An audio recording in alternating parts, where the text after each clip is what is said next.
어제 말씀에 이어서 보아스가 이 룻의 가정을 살리는 그 과정이 나타나 있습니다. 제가 그 룻기를 처음 다룰 때 여러분에게 말씀드린 것을 한번 기억해 보자면, 룻기의 특징 중에 하나가 뭐냐면 하나님의 모습이 잘 나타나 있지 않는다는 것입니다. 물론 이제 나오미의 고백 속에서 하나님이 나를 징벌하셨다, 하나님이 나를 치셨다, 이런 얘기는 있긴 하지만, 하나님께서 어떻게 하셔서 하나님께서 그들에게 어떻게 나타나시고 이런 얘기가 전혀 없습니다. 그냥 쉽게 설명하면 우리의 삶을 생각하면 되는데요, 삶의 입장 속에서 기적이라든가 하나님께서 주시는 여러 가지의 역사가 흔히 나타나지는 않잖아요.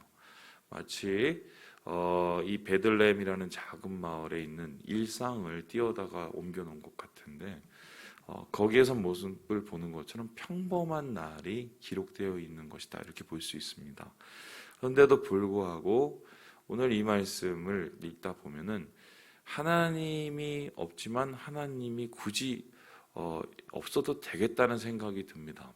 그 이유가 무엇이냐? 이 말도 안 되는 얘기 같지만 오늘 한 사람의 모습을 통해서 하나님의 모습이 보이기 때문이에요. 그 사람은 다름 아니라 보아스라는 사람인데요, 우리가 보통 그런 얘기 하지 않습니까? 우리는 세상의 작은 예수다. 이 작은 예수라는 뜻은 무엇입니까? 우리를 통해서 예수님의 모습이 나타나고 우리를 통해서 예수님이 역사하시는 통로가 된다는 것이죠. 마찬가지로 오늘 이 작은 마을에, 이 작은 동네에, 이 작은 가정 속에서 직접적인 하나님의 역사의 모습은 나타나지 않으나 사람을 통해서 하나님이 일하시는 모습이 나타나지요. 보아스가 이 일을 감당하고 보아스의 모습을 통해서 우리는 여전히 일하시는 하나님의 모습을 보고 있습니다. 우리 함께 같이 한번 읽어보도록 하겠습니다. 18절 말씀을 같이 한번 읽어봅시다. 18절입니다. 시작. 이에 시어머니가 이르되 내 딸아, 이 사건이 어떻게 될지 알기까지 앉아있으라. 그 사람이 오늘 이 일을 성취하기 전에는 쉬지 아니하리라 하니라. 이 일을 성취하기 전에는 여기서 말하는 이 일은 기업물을 자의 일이고 나오미의 가정이 회복되는 일입니다. 그러니까 나오미의 가정의 회복을 위해서 이 사람이 쉬지 않겠다라고 얘기합니다. 여기서 그 사람이란 말 대신 하나님이란 말만 바꿔버리면 이거 굉장히 시편의 이야기처럼 돼버리는 거죠. 하나님이 오늘 이 일을 성취하기 전에는 쉬지 않으시리라, 이런 말씀처럼 되는데, 그러니까 우리는 그때까지 앉아서 기다리자, 바라보자, 이런 신앙 고백처럼 우리가 이것을 읽을 수 있게 되는 거죠. 자, 그렇다면은 보아스가 어떤 모습을 보였길래 나오미가 갑자기 이러한 신앙 고백 비슷한 이야기를 하고 있을까? 오늘 말씀을 보면은 보아스의 모습을 통해서 특별히 하나님의 속성, 하나님의 성품을 볼 수 있게 되는데요, 우리 함께 14절의 말씀을 같이 한번 읽어보도록 하겠습니다. 14절입니다. 시작. 룻이 새벽까지 그의 발치에 누웠다가 사람이 서로 알아보기 어려울 때에 일어났으니 보아스가 말하기를 여인이 타작마당에 들어온 것을 사람이 알지 못하여야 할 것이라 하였습니다. 첫 번째 보여주는 이 보아스의 모습은 매우 큰 배려와 인자한 모습, 공유를 보여주는 모습입니다. 이게 무슨 소리냐, 이런 겁니다. 나오미가 잘못을 했죠. 여러분 생각을 해보세요. 아무리 그래도 젊은 여인인데, 그것도 베들레헴이라는 이 낯선 땅에 온 이 여인을, 자기 며느리를 갑자기 낯선 그 남정네 집의 텐트에 들어가서 거기서 소위 말해서 이 자리 펴놓고 앉아 있으라, 이거는 어떻게 우리가 이것을 해석을 해도 정말 무리한 부탁이자 무리한 요구예요.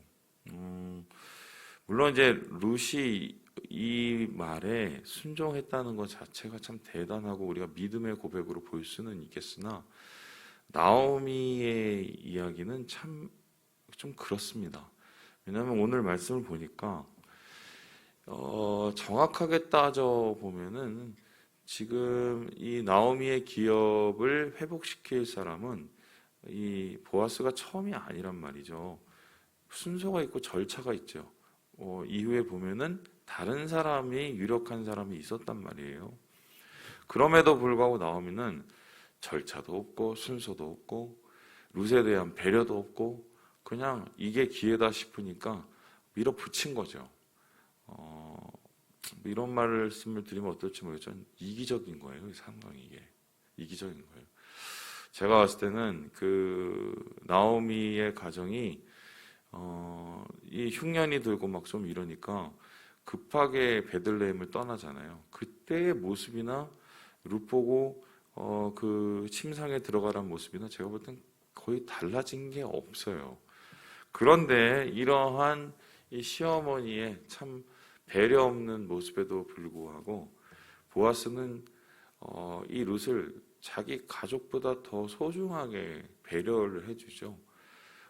그와의 잠자리를 피했을 뿐만 아니라 오히려 이것이 문제가 되어서 이 룻이라는 여인의 이 평판과 그의 인생에 문제가 생길까봐 그를 보호해 줍니다. 그래서 이 사람의 눈을 피해서 가라고. 그래서 이런 일 때문에 어려움을 당치 말라고 룻을 보호해 주고요. 여기서 끝나는 것이 아니라 15절을 볼까요? 보리를 6번이나 되어서 룻에게 지어주고 보냅니다. 우리 하나님의 모습이 정확하게 드러나고 있죠. 우리 하나님 세상과 다른 이유가 무엇입니까? 매정하거나 세상처럼 차갑거나 세상처럼 사리 분별도 없고 배려도 없는 그러한 모습이 아니라 우리 하나님은 한 영혼을 소중히 여기시고 소중히 다루시는 분이십니다. 그리고 그것이 심지어 이방인이고 사회적으로 소외된 자들이라 할지라도 하나님께서 귀중하게 여기지 않으시는 영혼은 없다. 아마 룻은 그 텐트에 들어가는 것을 참 많이 꺼렸을지는 모르겠지만 이러한 보아스의 친절과 인자한 모습을 보고 그녀의 마음이 많이 흔들렸을 거예요. 이렇게 매너 있는 사람이 어디 있겠느냐는 거죠. 이것은 바로 인자하신 하나님의 모습을 보아스를 통해서 보여준 것입니다.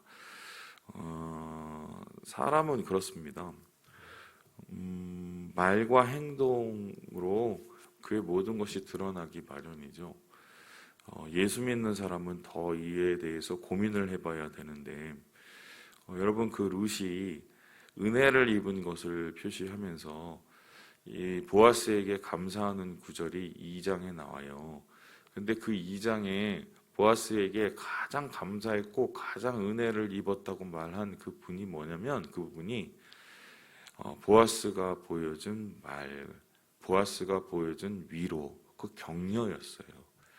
그러니까 믿는 사람의 모습 속에선 사실 위로와 격려의 모습, 하나님의 모습을 담은 인자를 우리는 배워야 되고 나타나야 되죠. 세상 사람들이 말하는 대로 똑같이 말하는 것은 예수 믿는 사람이 할 수 있는 행동들이 아닙니다. 그래서 이 바울과 같은 경우는 이 교인들을 향해서 어떻게 해요? 할 수 있다면 최선을 다해서 너희의 관용을 나타내라. 관용이라는 것은 품는 마음이고 인자 마음이죠. 하나님의 성품을 나타내는 거죠. 그래서 세상 사람들이 이를 통해서 하나님을 가까이 할 수 있는 통로가 되라고 얘기하지 않습니까? 바로 이 보아스의 모습, 룻을 향한 이 배려를 통해서 그 하나님의 인자하심을 우리가 엿볼 수 있는 대목이 오늘 말씀 속에서 드러나게 되는 것입니다. 두 번째로 오늘 이 이야기가 나타내는 하나님의 모습은 무엇일까요? 우리 함께 4절의 말씀을 같이 한번 읽어보도록 합니다. 4절입니다. 시작. 내가 여기 앉은 이들과 내 백성의 장로들 앞에서 그것을 사라고 내게 말하여 알게 하려 하였노라. 만일 내가 물으려면 물으려니와 만일 내가 물으지 아니하려거든 내게 구하여 알게 하라. 내 담은 나요 그 외에는 물을 자가 없느니라 하니 그가 이르되 내가 물으리라 하는지라. 이 고엘에 대한 이야기가 나오고요. 이 루세 가정을 회복시키기 위해서 절차와 순서를 밟아서 갑니다. 그 자기가 직접 나설 수도 있지만 그것은 정확하게 따지면 편법이기 때문에 자기에 앞서서 이 엘리멜렉의 부재의 자리를 회복시킬 수 있는 그 사람을 만나서 그 사람과 함께 성문 앞으로 갑니다. 그 성문은 바로 오늘날로 따지면 법정이죠.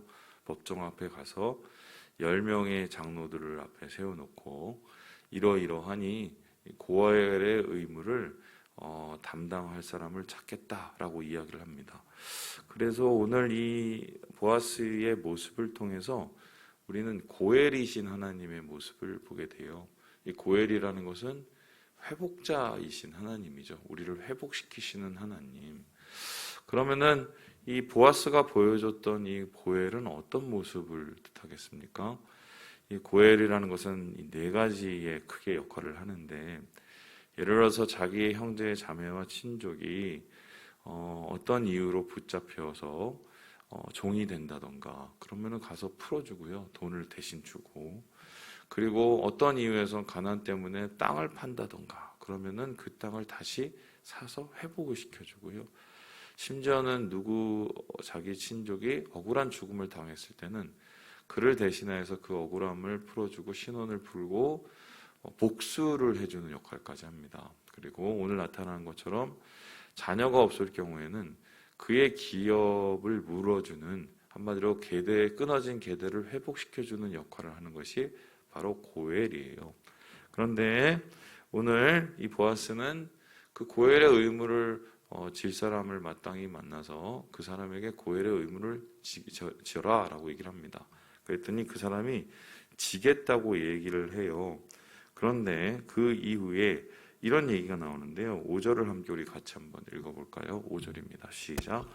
보아스가 이르되 내가 나오미의 손에서 그 밭을 사는 날에 그 죽은 자의 아내 모압 여인 룻에게서 사서 그 죽은 자의 기업을 그의 이름으로 세워야 할지니라 하니. 좀 전까지 고엘 너 할래? 그랬더니 내가 고엘 할래라고 말했던 그 사람이 갑자기 태도를 바뀌어서 나는 못하겠다라고 이 6절에 나왔는데요. 그 이유가 뭐냐면 손해를 보기 때문이죠. 이런 건데요. 이런 겁니다. 엘리멜렉이라는 사람의 밭은 팔렸어요. 근데 그 밭은 팔렸는데 이 시간이 되면은 이게 다시 돌아오는 희년이 옵니다. 그럼 희년이 오면은 그 땅이 원상복귀가 돼요. 근데 지금 원상복귀 되려면은 엘레밀렉이라는 사람이 있어야 되는데 없단 말이죠. 사람이 없으니까 그 땅은 가까운 친족들이 살 수 있는 땅이 돼요. 그래서 너 이거 살 거야? 그랬더니 내가 내 땅 넓어지는데 왜 안 사? 나 살 거야 라고 말을 하는 겁니다. 그런데 거기에 대한 대가가 있죠. 어떤 대가입니까? 그러면 그 땅도 사고, 그리고 이 룻과 결혼을 해서 아이를 낳아주고 그 아이가 생기면 그 땅을 그 아이에게 다시 물려줘라. 손해죠. 남는 게 없단 말이에요. 그럼 내가 그거 안 할래 이렇게 얘기를 하면 안 돼요. 그래서 그가 가지고 있는 고엘의 의무를 이 보아스가 대신 받아오는데요. 결국 이 보아스가 이 고엘의 의무를 받아오면서 어떤 일을 합니까? 다 손해보고 끝나요. 룻의 가정을 돕다가 손해보고, 그리고 그 가정의 땅을 회복시켜주다가 손해보고, 자식 낳아서 도로 그 땅의 것을 다 갖다 주니까 완전히 다 처음부터 끝까지 손해보는 짓이죠. 그런데 이 손해보는 짓을 보아스가 자처해서 합니다. 대신 룻과 나오미의 가정 속에 있는 질고와 그의 가정 속에 있는 여러 가지의 결핍을 보아스가 대신 져요. 감당을 해요. 이런 모습을 통해서 우리가 볼 수 있는 것이 무엇입니까? 이게 바로 진정한 은혜요 사랑이죠. 예수님께서 왜 십자가를 지시고 골고다에 오르셨습니까? 예수님은 죄가 없는데, 심지어 예수님의 십자가의 죄목이 유대인의 왕인데요. 자칭 유대인의 왕이라는 그 자체가 죄목이 될 수가 없는 것이거든요. 그럼에도 불구하고 예수님께서 그러한 억울한 죽음을 당하신 이유는 한 가지입니다. 모든 우리 인류의 죄를 대신 지시기 위해서입니다. 바로 그것은 하나님의 사랑과 은혜를 드러내는 과정이었죠. 오늘 이 나오미의 무너진 가정을 회복시키기 위해서 보아스가 자기를 희생하면서 이 가정을 위해서 돌보는 것을 포기하지 않았던 모습이 바로 이스라엘을 회복시키기 위해서 그의 열심을 절대로 놓지 않으시는 하나님의 모습과 맞아떨어집니다. 결과적으로 이런 작은 보아스의 행동이 결론적으로 어떤 일을 이루어집니까? 나오미의 가정을 회복시키고, 이렇게 회복시킨 나오미의 가정이 이스라엘을 회복시키는 일이 나타나게 되는 거죠. 회복자이신 하나님, 사랑과 은혜를 그치지 않으시는 하나님이 바로 보아스를 통해서 여실히 그대로 드러나게 되는 것입니다. 그래서 오늘 우리는 좀 그걸 고민할 필요가 있어요. 좀 여러분 생각을 해보세요. 이렇게 고엘 제도를 만드신 건 하나님이시거든요. 그런데 고엘 제도를 하면은 손해 보거든요. 이 손해 볼 거를 하나님께서 아시면서 고엘 제도를 만드신 이유가 무엇이겠습니까? 서로를 돌보면서 공동체가 긍휼의 공동체, 은혜의 공동체로 하나가 되시기를 원하신 거고, 그리고 더 중요한 건 뭐예요? 이게 손해가 아니라는 거예요, 결국. 결론적으로 이 기업 물을 원래 사람은 이름조차 나타나 있지 않아요, 성경에. 그런데 과감하게 대신해서 그 짐을 졌던 보아스의 이름은 세세대대로 빛나게 되는 거죠. 보아스가 손해를 봤나요? 아니죠. 손해를 보기는커녕 오히려 그의 인생에 이름을 크게 남기는 창대함이 나타나지 않습니까? 그래서요, 주님의 모습으로 주님의 은혜와 사랑을 위해서 행하는 모든 우리의 손해들은 하나님이 갚으시는 거예요. 왜냐하면 그건 하나님의 일이시기 때문이에요. 주님의 일을 하다가 우리가 때로는 실패도 할 수 있고 욕도 먹을 수 있고 오해도 받을 수 있지만, 저는 그렇게 생각해요. 그럼 모든 것은 하나님이 이미 알고 계시고 하나님이 갚아주시는 겁니다. 왜냐하면 하나님이 궁극적으로는 나오미의 고엘이자 동시에 보아스의 고엘이기 때문에요. 이스라엘의 고엘이시고 우리의 고엘이시기 때문에 채워주시고 우리를 하나님께서 온전케 하시는 그 이가 바로 하나님이 하시는 일이죠. 그래서 예전에 이찬수 목사님이 이 중고등부 사랑의 교회에서 할 때 끝날 때 아이들 세워놓고 그렇게 외치라고 시켰다면서요. 공부해서 남주자, 그 공부해서 남주자, 그걸 시켰대요. 공부해서 남주자, 배워서 남주자. 예수 믿는 사람이 그러라고 하나님 세우신 거거든요. 주님 안에서 이 하나님의 모습이 우리를 통해서 나타나는 것을 주님 기뻐하시고요. 그것을 통해서 하나님의 역사는 이루어주시고 그런 자를 하나님이 채워주신다. 기억하시고 주님 안에서 이러한 하나님의 손길을 붙잡으시고 오늘도 은혜로 역사를 세워가시는 우리 모든 형제 자매들 되시길 주님의 이름으로 축원합니다.